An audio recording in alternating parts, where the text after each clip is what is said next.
Saya mulai. Salam dan bahagia Bapak Ibu semuanya. Jadi salam dan bahagia itu adalah salamnya guru penggerak. Kenapa? Itu diambil dari filosofinya Ki Hajar Dewantara, bahwa tujuan pendidikan itu menuntun kodrat anak agar bisa selamat dan bahagia. Maka salamnya menjadi salam dan bahagia. Pada kesempatan sore hari ini, izinkan saya menyampaikan sesi berbagi modul 1.4 tentang budaya positif. Mungkin bisa dilanjutkan Pak Harun. Budaya positif itu apa?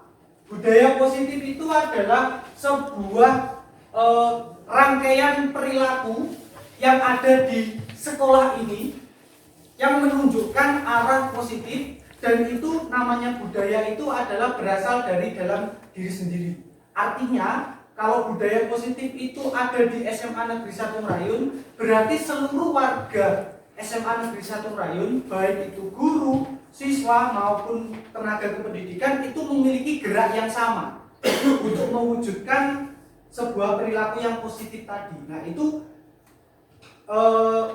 pengertian dasar secara luas dari budaya positif. Nah, budaya positif itu bisa terwujud apabila ada komponen-komponen yang tercapai. Yang pertama adalah disiplin positif. Nah, kita seringkali akrab dengan istilah disiplin. Disiplin itu berarti tidak terlambat, berarti datang tepat waktu, mengumpulkan tugas misalkan kepada peserta didik, termasuk menggunakan seragam dengan atributnya yang lengkap. Mungkin hal-hal seperti itu yang kita pahami tentang makna disiplin. Nah, di sini konsep disiplin itu secara umum sebenarnya berarti mengontrol diri. Jadi miskonsepsi atau kesalahpahaman yang sering kali kita terima atau kita gunakan adalah bahwa disiplin itu berasal dari luar individu dan harus diikuti oleh individu. Tapi sebenarnya disiplin itu adalah kemampuan untuk mengontrol diri. Jadi pun misalnya tidak ada peraturan-peraturan, tapi kalau sudah ada kemampuan untuk mengontrol diri, itu namanya adalah disiplin. Jadi secara umum disiplin itu adalah kemampuan untuk mengontrol diri sendiri, bukan mengontrol orang lain. Nah, kemudian dengan kita mengontrol diri sendiri, maka kita memiliki tanggung jawab terhadap diri sendiri. Sekali lagi, disiplin itu bukan kepada orang lain, tapi kepada diri sendiri. Misalnya, peserta didik datang tepat waktu. Itu kalau merujuk pada kata disiplin, itu bukan berarti karena takut nanti dihukum kalau terlambat. Namun karena peserta didik paham bahwa makna ketepatan waktu itu sangat penting bagi dirinya. Nah, itulah disiplin. Nah, sehingga motivasi untuk melakukan suatu tindakan itu tidak berasal dari luar. Maksud saya berasal dari luar itu seperti ini. Ada aturan, ada sanksi. Nah, peserta didik mengikuti itu agar tidak terkena sanksi. Itu artinya motivasinya dari luar. Kalau tidak ada aturan bagaimana? Jangan-jangan tidak ada yang datang tepat waktu, misalkan seperti itu. Nah, itu adalah konsep disiplin tapi yang tidak positif. Sedangkan konsep disiplin positif itu motivasinya berasal dari dalam diri sendiri. Misalkan saya sebagai guru tentu harus datang tepat waktu. Itu saya sadari dari diri saya sendiri. Baik itu nanti di kelas ada siswanya atau tidak, saya coba datang tepat waktu dulu. Karena saya sadar dan bertanggung jawab atas diri saya. Misalkan seperti itu. Dan saya yakin Bapak Ibu guru semuanya sangat disiplin positif. Nah, motivasi itu dari mana datangnya? Dari nilai-nilai kebajikan universal. Apa itu nilai kebajikan universal? Selanjutnya Pak Harun. Nilai kebajikan universal itu adalah konsep kebajikan yang disepakati bersama. Jadi tidak memandang suku, agama, ras, dan lain sebagainya. Tapi itu nilai kebajikan atau nilai positif yang disepakati bersama di seluruh dunia. Itu namanya nilai kebajikan yang universal. Dan nilai-nilai itu menjadi fondasi bagi kita untuk berperilaku. Misalkan nilai menghargai, nah itu menjadi fondasi bagi kita untuk berperilaku kepada sesama kita, tentu saja kepada alam, kepada manusia, kepada suatu hal yang lain. Itu nilai kebajikan yang universal. Nah, sifat positif pada manusia itu punya tujuan untuk mencapai sebuah mimpi. Mimpi kita apa? Di sekolah ini mimpi kita adalah profil pelajar Pancasila. Sebagai guru, kita bermimpi murid-murid kita itu memiliki profil pelajar Pancasila seperti yang tertera di depan ini. Yang pertama ada beriman, bertakwa kepada Tuhan yang Maha Esa dan berakhlak mulia. Kemudian juga mandiri, dapat berpikir kritis, memiliki rasa berkebinekaan global, kreatif, serta dapat bergotong royong. Ada 6. Dan ini menjadi mimpi kita bersama. Murid-murid kita, bagaimana kita menuntun mereka memiliki karakter ini, profil ini, yang namanya profil pelajar Pancasila. Nah, profil pelajar Pancasila inilah yang menjadi kebajikan universal di lingkungan pendidikan kita. Tanpa memandang Rayun, Ponorogo, Pacitan, Magetan, semuanya yang menerapkan kurikulum merdeka memiliki nilai ini. Begitu. Selanjutnya Pak Arun. Sekarang Bapak Ibu, untuk mencapai budaya positif, tadi sempat saya singgung bahwa budaya positif itu berasal dari internal, bukan dari luar. Maka kita harus memahami dulu 3 teori tentang perilaku manusia. Studi kasus, misalkan ada peserta didik yang rajin terus, tertib terus, tepat waktu terus, tidak pernah terlambat mengerjakan tugas dengan sebaik-baiknya. Kita perlu uji perilakunya itu berasal dari dalam diri sendiri atau tidak. Maka kita perlu memahami tentang 3 teori motivasi perilaku manusia.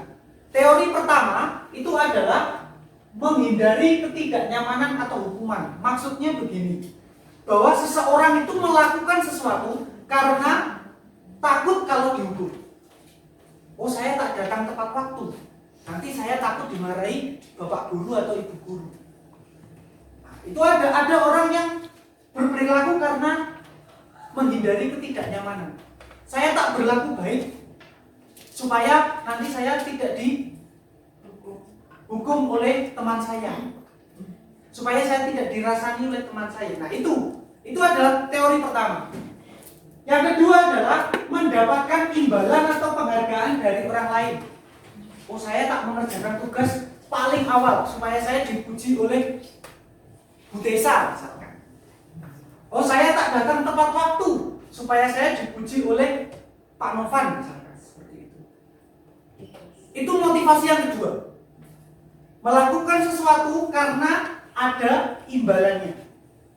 Nah, sedangkan yang ketiga itu adalah menghargai diri sendiri dengan nilai yang diyakini. Jadi orang melakukan sesuatu karena dia punya nilai yang diyakini. Misalkan dia mau menghargai dirinya sendiri, maka ketika ke sekolah dia datangnya tidak terlambat, misalkan seperti itu. Karena dia menghargai bahwa dirinya sendiri itu bisa untuk datang tidak terlambat.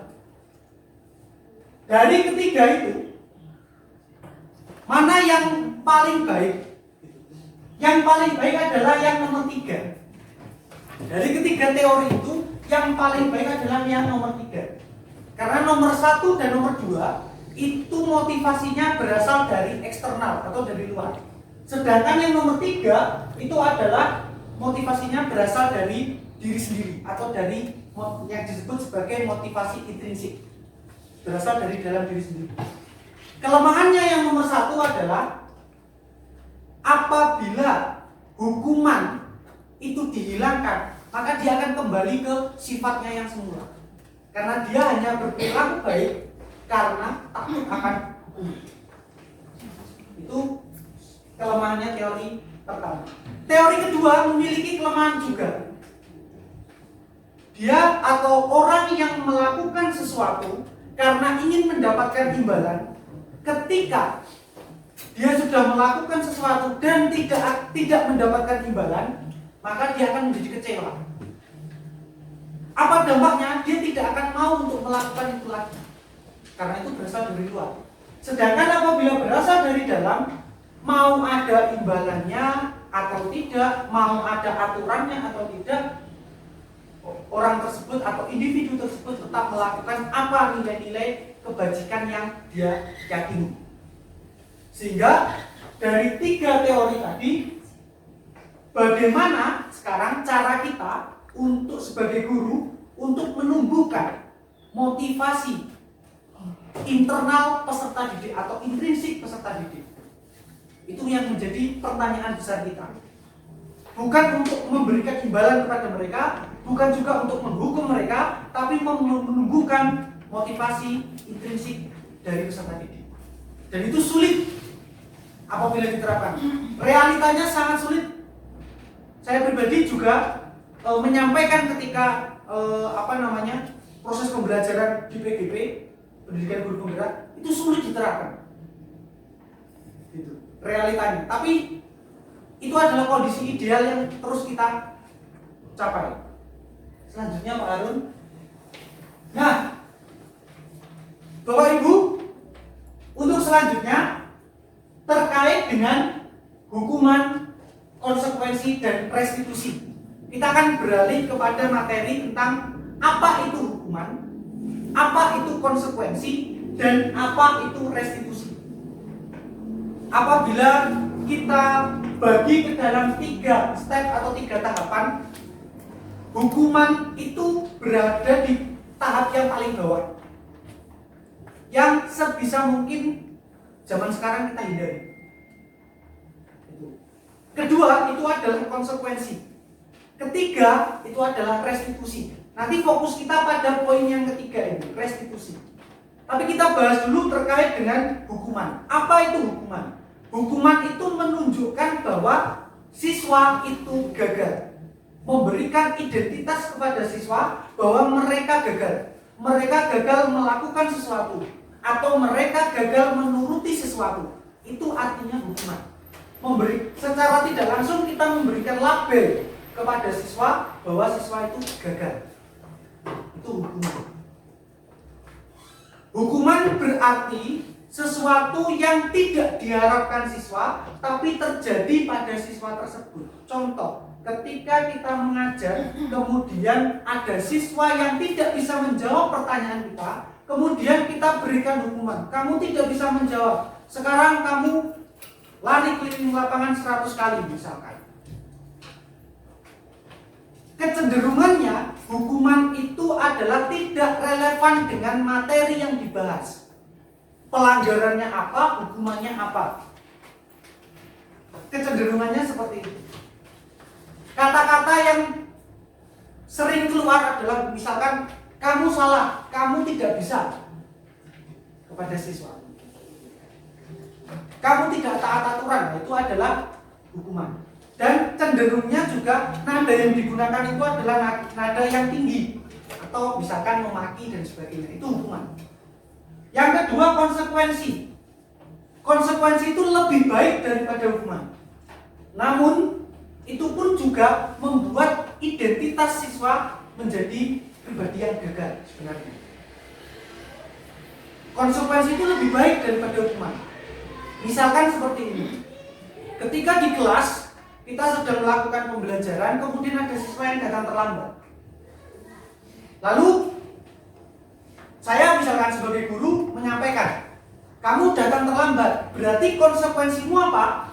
Kamu harus tinggal di kelas ketika teman-temanmu pulang untuk menebus keterlambatanmu.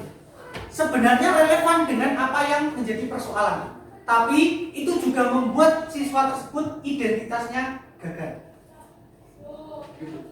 Sebenarnya konsekuensi ini baik bersifat netral, karena bahasa-bahasa yang digunakan itu biasanya cenderung halus. oh ya aturannya ini, kamu melanggar ini berarti konsekuensimu ini ya. Jadi memberikan definisi tentang aturan, tentang keyakinan, kesepakatan itu pada siswa. Tapi tetap itu membuat siswa itu identitasnya gagal. Nah, tahap yang ketiga itu adalah restitusi. Restitusi itu merubah dari siswa yang identitasnya gagal. Jadi sebenarnya itu tidak hanya untuk siswa ya, Bapak Ibu guru, tetapi juga untuk diri kita dan rekan kita.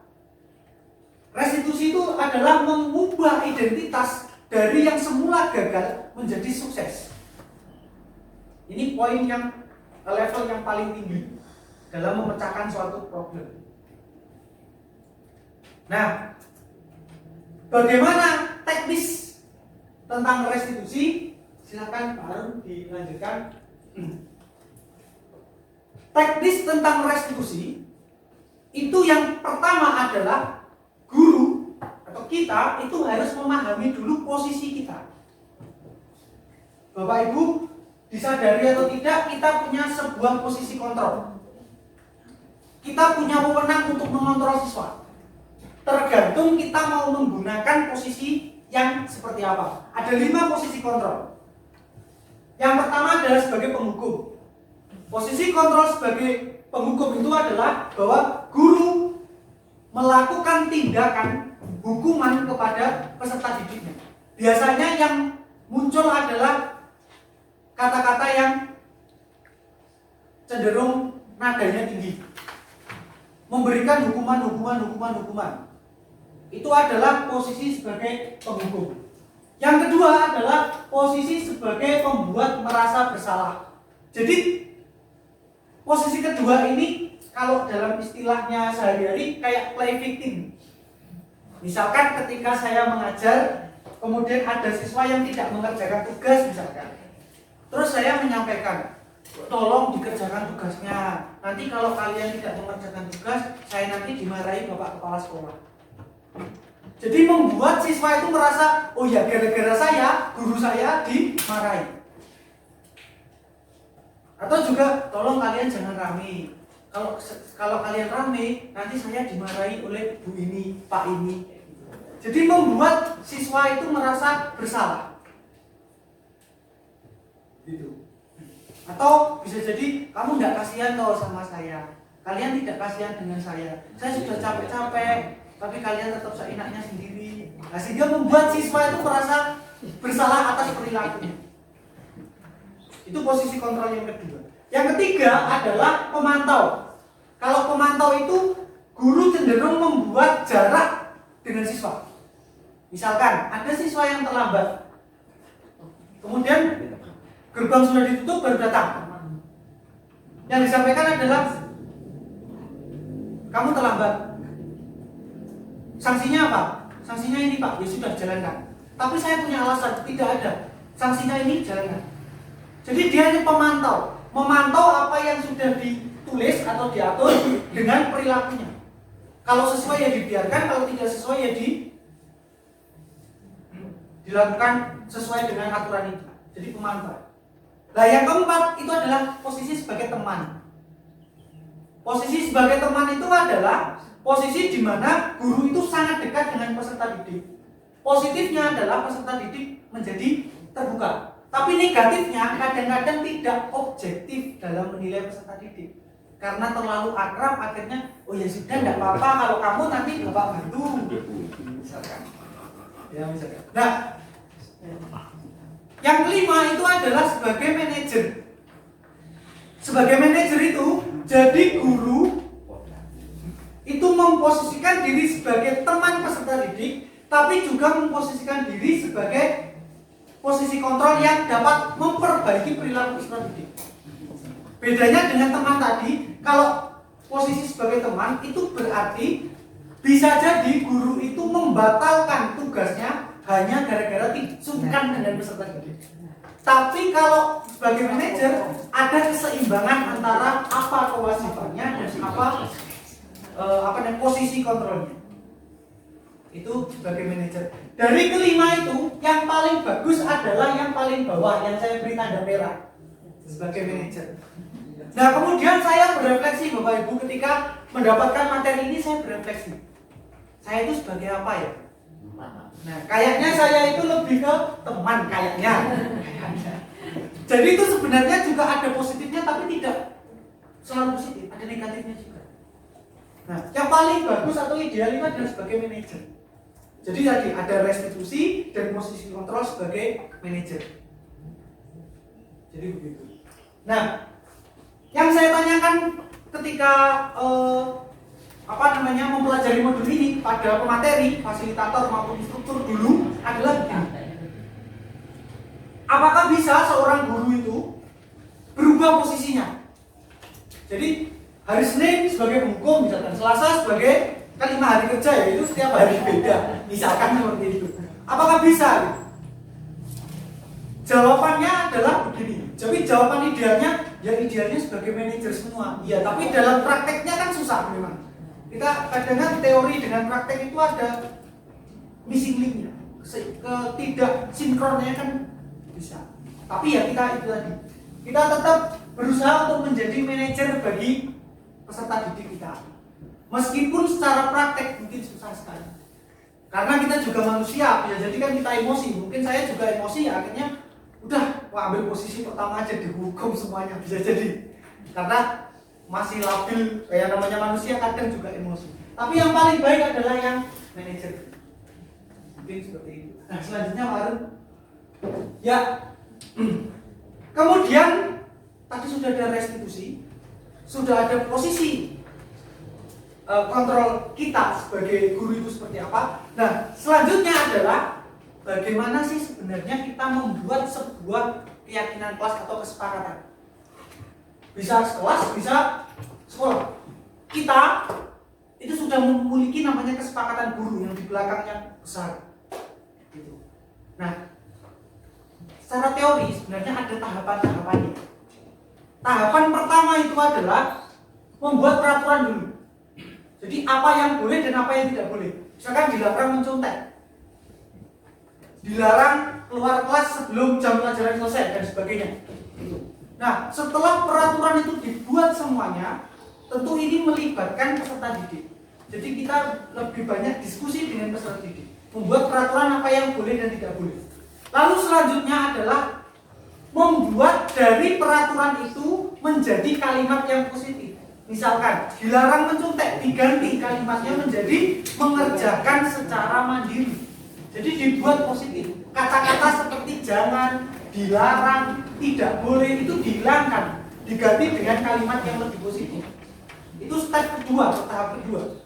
Tahap ketiga adalah menemukan nilai kebajikan. Misalkan dilarang mencontek, diganti menjadi mengerjakan secara mandiri. Nilai kebajikannya apa? Nilai kebajikannya adalah percaya diri. Misalkan seperti itu. Itu tahap yang ketiga. Nah, tahap yang keempat kemudian adalah meminta persetujuan. Jadi setelah semuanya disusun, kemudian diflorkan kepada peserta didik lagi. Siapa yang setuju, siapa yang tidak setuju. Baru setelah itu melakukan pendalaman keyakinan. Jadi dipastikan dulu semua peserta didik itu setuju akan nilai-nilai yang diyakini di kelas itu atau di sekolah ini. Lalu kemudian didalamkan. Mendalamkan keyakinan itu bagaimana caranya? Kalau di dalam teorinya itu ada namanya tabel Y, tabel T. Jadi apa yang bisa dilakukan, apa yang tidak bisa dilakukan. Dan itu hubungannya dengan hak dan tanggung jawab atau hak dan kewajiban. Misalkan yang boleh dilakukan guru ini. Yang boleh dilakukan siswa ini. Yang tidak boleh dilakukan guru ini. Yang tidak boleh dilakukan siswa ini. Jadi antara guru dengan siswa itu sama-sama punya hak dan tanggung jawab. Itu pendalaman keyakinan seperti itu.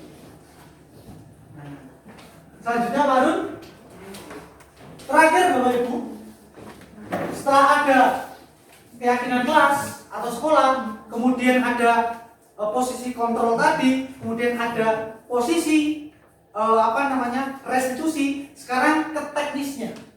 Bagaimana cara kita untuk merubah identitas siswa yang gagal menjadi siswa yang sukses. Itu prinsip dasar dari segitiga restitusi. Yang pertama yang dilakukan adalah yang paling bawah. Jadi dalam segitiga itu yang paling bawah, menstabilkan identitas. Jadi ketika ada seorang siswa yang melakukan sebuah kesalahan, yang perlu dilakukan guru pertama kali menurut teori segitiga restitusi ini adalah menstabilkan identitas. Jadi tidak melakukan judging atau judgment atau penghakiman kepada siswa. Kamu ini kok salah terus? Baru datang sudah digitukan, pasti sudah drop mentalnya. Tapi yang dilakukan ketika datang menemui guru apa? Setiap orang itu pasti pernah melakukan kesalahan. Dan juga kamu itu bukan satu-satunya yang salah. Banyak kok yang salah juga. Jadi apa yang ingin dibangun di sini adalah supaya membuat mental peserta didik itu tidak menjadi orang yang gagal. Oh iya, hal yang saya lakukan itu masih bisa ditolerir kok. Guru saya bisa memahami kok posisi saya. Begitu.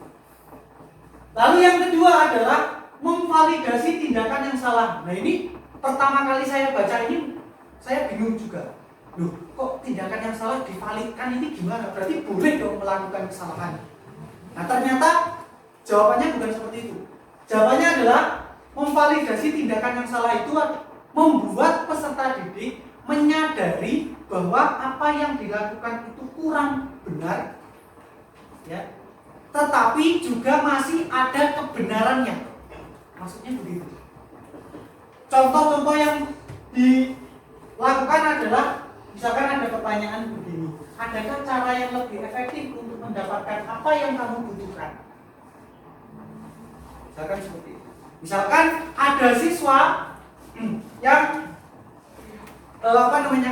gaduh di kelas. Gaduh di kelas karena bosan. Oke, kemudian dipanggil. Ya enggak apa-apa. Namanya orang bosan itu bisa melakukan kegiatan-kegiatan lain kok.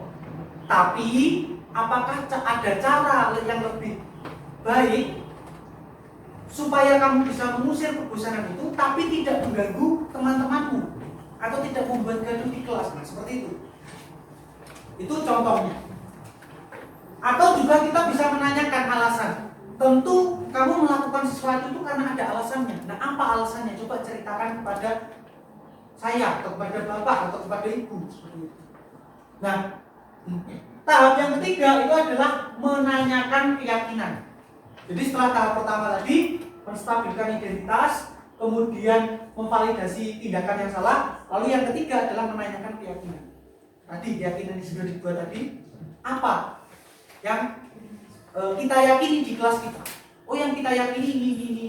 Nah, apakah tindakan itu sudah sesuai dengan apa yang diyakini? Oh, belum Pak, begini. Oke, lalu tindak lanjutnya apa?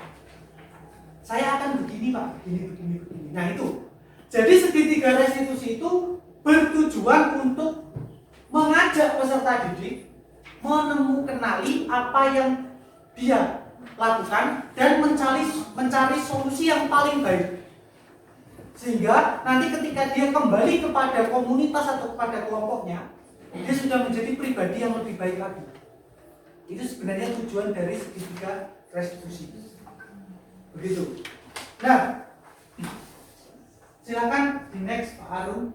Nah, ini ada contoh yang saya lakukan segitiga restitusinya Bapak Ibu. Mohon bisa di-play Pak Arun.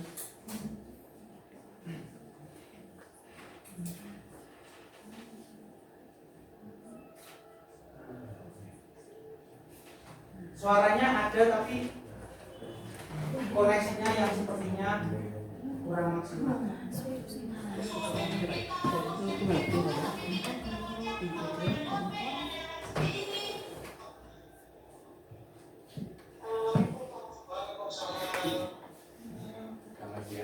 Itu praktik saya Bapak Ibu.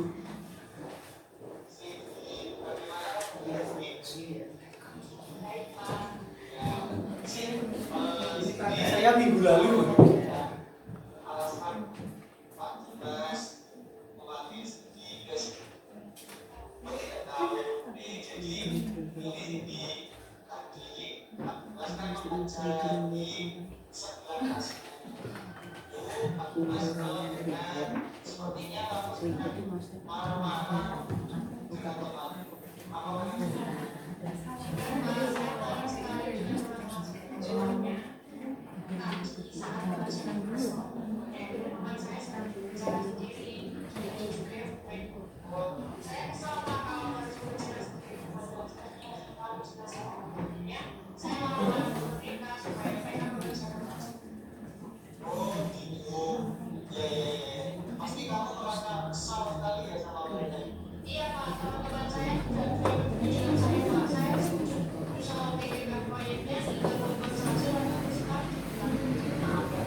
Mungkin bisa dihentikan saja, Pak Harun.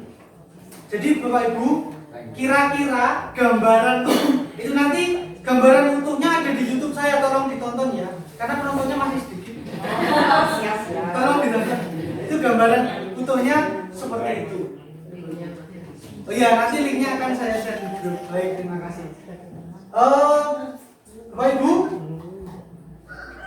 yang perlu kita sadari bersama adalah setiap siswa itu melakukan sesuatu pasti karena mereka memenuhi kebutuhan dasar itu. Jadi ada alasan mengapa siswa itu melakukan sesuatu. Kebutuhan dasar manusia itu yang pertama adalah bertahan hidup. Misalkan rasa lapar, haus, sehingga mereka minum, sehingga mereka mengambil makanan milik temannya, itu karena merasakan lapar, merasakan haus, misalkan seperti itu. Yang kedua itu adalah fun atau kesenangan. Siswa itu butuh kesenangan. Itu kebutuhan dasar yang kedua. Yang ketiga itu adalah penguasaan. Sebenarnya siswa itu butuh menguasai sesuatu.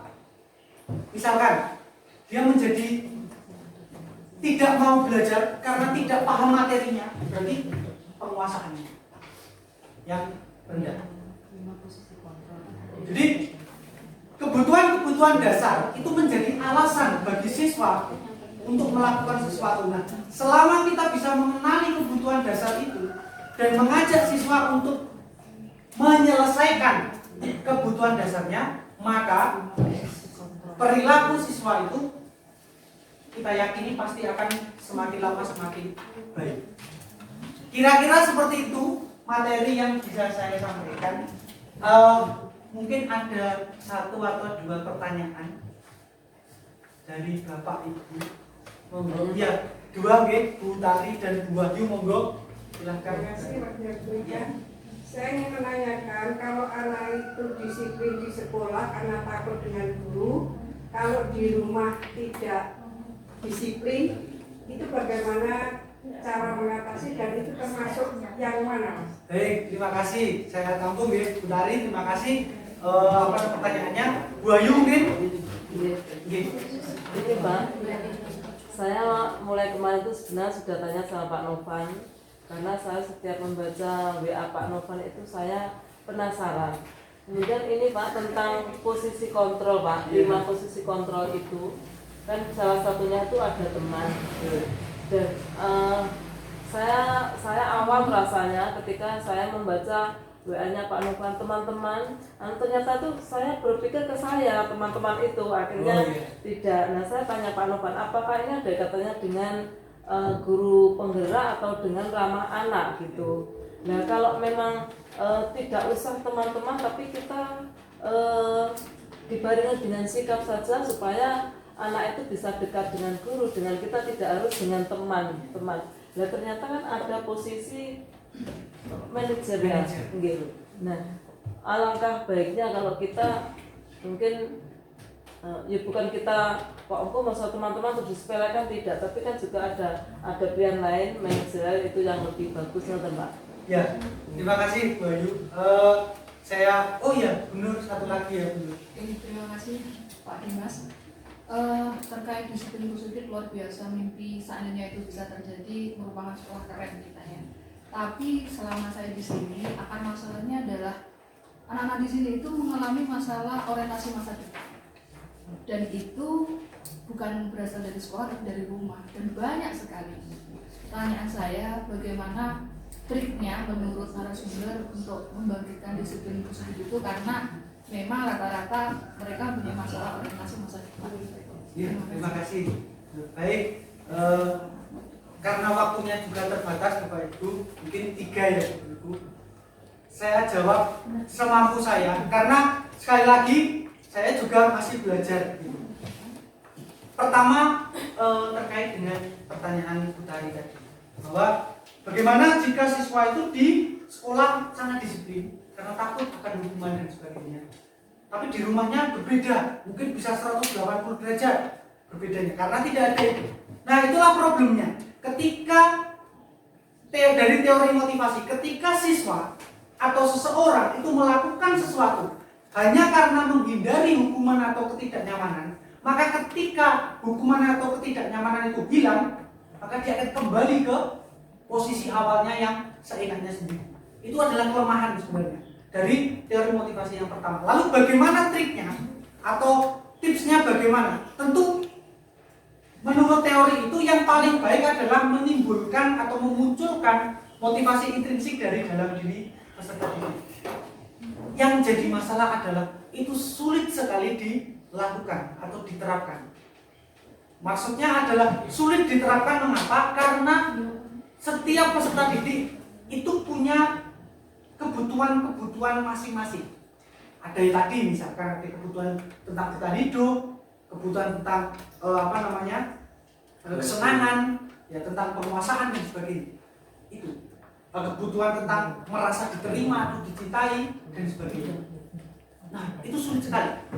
Apabila kita ingin merubah motivasinya dari motivasi yang hukuman, menghindari hukuman, menjadi motivasi intrinsik, menghargai diri sendiri, yang perlu menurut saya, yang perlu kita dalami terlebih dahulu adalah sebenarnya peserta didik itu kebutuhan apa yang belum terpenuhi, dan kita bantu bersama-sama mencarikan solusi, bukan mencarikan ya, tapi mencari solusi bersama-sama agar dia mampu memenuhi kebutuhan itu.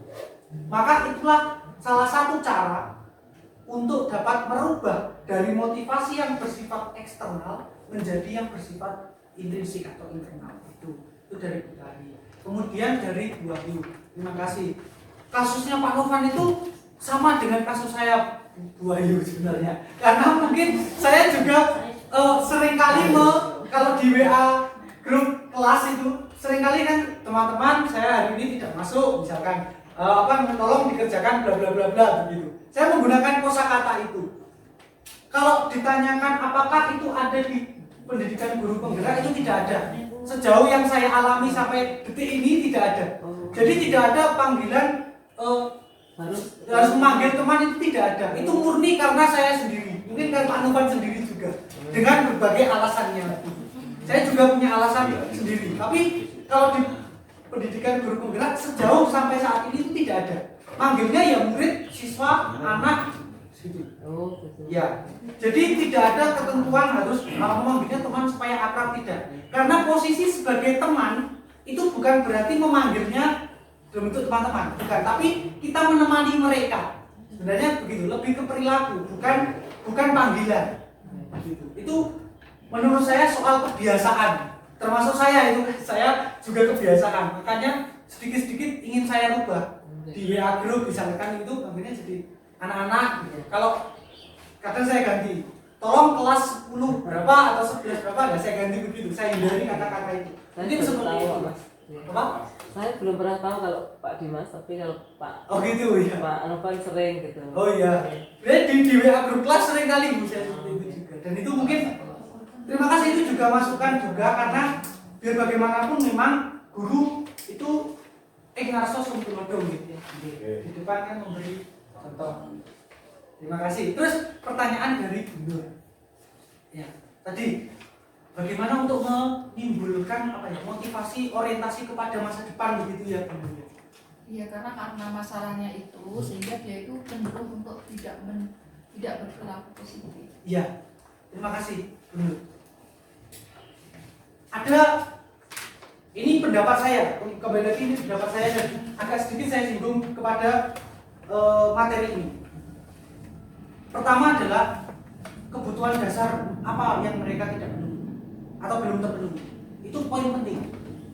Karena semua perilaku manusia itu sebenarnya kan tujuan hakikatnya, hakikinya itu adalah memenuhi kebutuhan dasar itu dari mana dipenuhi. Nah, apa yang belum mereka penuhi?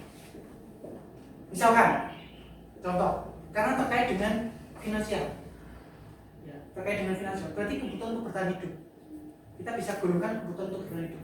Mau dipaksa apapun, senang dengan pelajaran apapun untuk kuliah, nggak bisa. Karena maka triknya bagaimana? Mungkin kita dorong mereka untuk bidik misi, kita dorong mereka untuk dapat itu. Jadi seperti itu. Jadi kita harus mengenali dulu kebutuhan dasar peserta didik. Dan setiap peserta didik, meskipun mereka sama-sama tidak punya orientasi masa depan, tapi latar belakangnya berbeda-beda. Kita tidak bisa gebiar-biar. Apa kalau dalam bahasa Indonesianya itu memukul rata, ya, atau mengeneralisir semua perilaku dijelaskan pakai cara A, itu tidak bisa. Dan itu prinsip dalam pembelajaran diferensiasi, bahwa karena ada kasus kasuistik yang berbeda-beda, maka perilakunya juga berbeda-beda. Meskipun sama-sama dalam lingkup besar belum punya orientasi masa depan, tapi latar belakangnya beda-beda. Ada yang karena takut, ada yang karena khawatir, ada yang karena tidak ada biaya, ada juga yang karena memang tidak minat. Itu berkaitan dengan kesenangan, dengan penguasaan begitu. Nah, itu yang kita coba fasilitasi. Dengan cara apa? Pertama, mengenali kebutuhan dasarnya, yang kedua adalah memberikan perlakuan atau menuntun mereka sesuai dengan apa yang menjadi minat mereka. Tidak bisa kemudian digebiar-biar atau dipukul rata semuanya atau disamaratakan. Kira-kira seperti itu yang bisa saya jawab. Jadi, Bapak Ibu, sekali lagi mungkin masih banyak hal yang belum saya sampaikan dari sekian banyak materi yang kita pelajari, kita bertiga pelajari bersama-sama ini. Itu saja yang mungkin bisa saya bagikan. Semoga sedikit yang bisa saya sampaikan ini memberikan kalau dampak itu terlalu besar, memberikan ya sedikit ya gambaran tentang idealnya dunia pendidikan di SMA Negeri 1 Merayu. Mari kita wujudkan bersama-sama. Mari kita besarkan nama SMA Negeri 1 Merayu itu tentunya bukan sekolahnya saja, tapi khususnya adalah peserta didiknya. Ya. Mungkin seperti itu yang bisa saya sampaikan. Atas kurang lebihnya saya mohon maaf. Terima kasih juga telah berkenan mendengarkan, meskipun dengan perjuangan yang sangat luar biasa menahan gejolak ngantuk. Tapi terima kasih sekali lagi atas partisipasinya. Saya akhiri, selamat sore, salam dan bahagia.